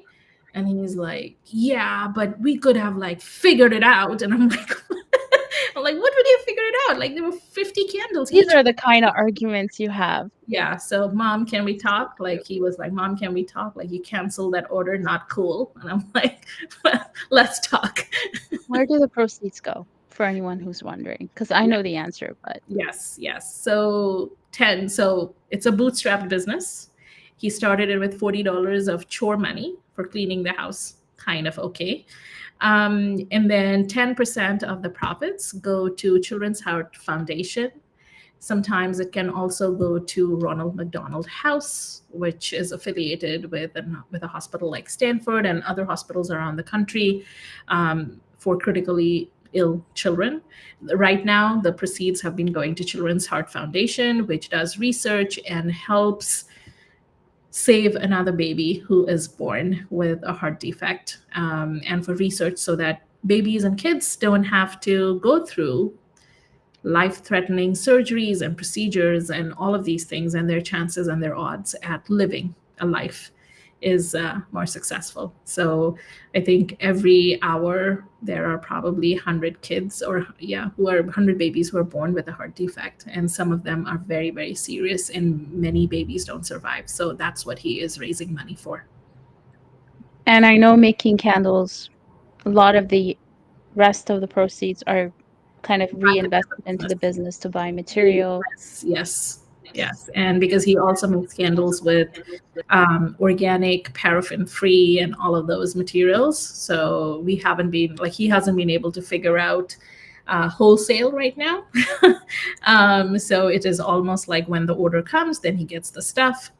So yeah, everything goes back into the business. He doesn't do anything with it. Although I would love for him to kind of start thinking about investing in all of those things. He did want to say he wanted to invest in SheTrailblazes because he does believe in the mission that, I'm trying to create that. And so I think at some point I'll have to explain him the concept of investing in businesses. So I'm looking forward to that Mom Can We Talk conversation. I hope it's going to get recorded. I have to say, this has been a very interesting conversation. I learned things about you that I didn't know before that we weren't able to unravel during the waffles in Vancouver. I learned things about, your son being hospitalized when he was born. I didn't know you had 3 months to live. I think you brought it up when we met, but high level. Um, like we really, really dug today Hmm. into your journey, and I understand why you are who you are. And I understand why you make the decisions that you make and why you think the way that you do. And if any woman, immigrant woman, thinks that it's not possible to do what Bosky has done, my my goal for you is to think again. Like, go look hard in the mirror and tell yourself it's possible, because the only person stopping you is your own reflection. That is so true. Yeah. And I'm sure that I've seen women do way bigger things than I've done. I think I've just scratched the surface. So I would also say that as a woman, like we can do so many things. We've got so much power. We have so much power to soak in, to take in, to bear the pain, to carry on, to pursue, to push, to love, to fight, to be angry about stuff and do something about it, and to support and hype other women around us. And I know that there is a lot of power in all of that. And it's only a matter where, like, I strongly believe that as women, we rise together. And so this is where I think, Neda, what you are doing is so powerful. And I know that there's so many other amazing stories for so many women who are kind of trailblazing in their own way. And we need platforms like this and your work to kind of Yes. share those stories so that it becomes normal. It's normalized. I think you're mute. Oh, sorry. Women rise together, but women rise with the right men by their side, whether 100%. it be a partner, Yes. whether it be a co-founder, whether it be a host of a space. And women rise because they have men that are supporting them. Yes. Women support women, men be around men who support women too. Oh, yes. I mean, I made so my post important. yesterday, Yep. and I am so blessed because I have a father, my dad. He says he is the luckiest man in the world because he has my mom, but he Oh, has 3 daughters. oh, wow. Although he feels very outnumbered, that might change soon with the arrival of my new niece or nephew. Um, Having men like my dad who support you is a game changer. I have met men in tech. I will name names at this point. Sean Charles, the founder of The Hunt. YK Suki, Justin Thomas, my co-founder. These are men that deserve flowers because they have supported me, and the person I am before your very eyes is Yeah. first my dad. Like, all credit goes to him, but also some credit goes to these 3 men that I named. So, I don't usually like to talk about feminism, and I won't go there. But all I will say is, ladies, you can be uplifted just by the good men around you, and it's up to us to look more carefully and to discern who is the good one and who's the not so good one. Good people are out there. Same thing with women. Yeah. Good people are out there. Good exists. It's just up to you to not lose faith. Yeah. So, And yeah, don't give up. Don't give up and don't continue. give up. Don't Continue. give up on yourself and don't give up on your dreams. Yeah. We are at the 2-hour mark, Bosky. I am so honored that you accepted this invite. Always. We are honored because Justin was really excited and he wished he could have been here. Sending you a lot of healing energy, Justin. And I wanted to ask you any last words for our audience. Any last words? Um, so there is this, I mean, we talked about so much, but if I want to leave anyone with a little tidbit, um, there is this little poster in my wall that says, "Good women don't make history." And you can take it in either ways, right? I'm not saying become bad, but I think as women, don't try to be too good, too timid, too shy, not to ask for what you want. Because if you want to make a mark in this world, you gotta go and get it. You gotta go and believe it. You gotta go and write it down. And you got to go and take that first step, whether that first step, like Neda said, is to go and find allies and go and find other people who are going to help champion. You're not going to just dim the light. But I always kind of remember that. I'm like, good women don't make history. So take that with a pinch of salt. But this essence is that you can do whatever you want to do and you're meant for so much more. So I hope this was helpful, and feel free to connect if I can ever help or guide you. But I know that, you're in good company. Thank you very much. To our audience, thank you for your time. We will be back on Sunday, 12:30 p.m. Eastern. The topic for the next live stream will be available in the next few hours. By tomorrow, we will announce it. 12:30 p.m. Eastern, 9:30 p.m. Pacific. I always switch the time zones. And I want to thank you from the bottom of my heart, Bosky, again, for joining us and for sharing your vulnerable moments. And I do hope for anyone watching, and I think that a lot of the experiences that you shared can apply to men as much as women as well. And I learned a lot from you and about you. And thank you again. And we hope that you can come back if you're interested. Absolutely. Absolutely. Anything for you. Thank you so much. I appreciate You. you. All right, everyone. We will see you Sunday. And thank you very much for joining the second episode of the of Uncovering Her Rise in the Unfeathered Community. Till next time. Bye bye. See ya.